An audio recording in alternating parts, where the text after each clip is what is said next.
What main changes have you seen in the cybersecurity industry over the past year? So I think a lot of the kind of forecasts around bring your own device and how that will affect organizations' security is probably what's beginning to affect organizations more and more as increasingly people actually begin to do that and take other devices into the workplace.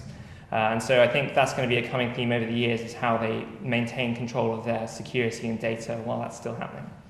So that's been what I think anyway.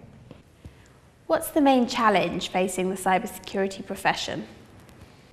Well, so far from my perspective in terms of investigating some of those attacks after they've already happened, I think it's actually applying all the detections, all the signatures they have, and then investigating them. So it's not so much about just simply ticking on those boxes, it's actually how do you really know that you've been compromised, and then how do you actually try and remediate that.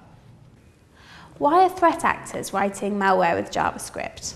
So actually attackers have been using JavaScript to write their malware fairly sparingly over the course of kind of like my career basically. But we hadn't really noticed quite so many of them doing it until recently. I think that's partly because JavaScript is not a language that necessarily works in a lot of automated solutions. So especially the kinds of JavaScript you write when you're writing a backdoor rather than JavaScript that runs in the browser. It's quite different, and so things like antivirus solutions, I suppose, probably weren't looking heuristically for those detections on disk. How does JavaScript-based malware bypass defense mechanisms? So something that's pretty common in a high-security environment is have something like application whitelisting.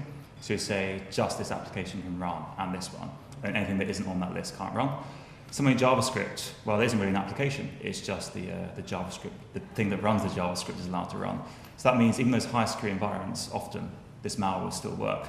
And again, antivirus will be looking at the thing running the JavaScript, not the JavaScript itself. So when you do look at how often these things, the JavaScript malware can bypass AV, it's pretty regular. Okay. And what one piece of information would you have liked your audience to walk away with after your talk today?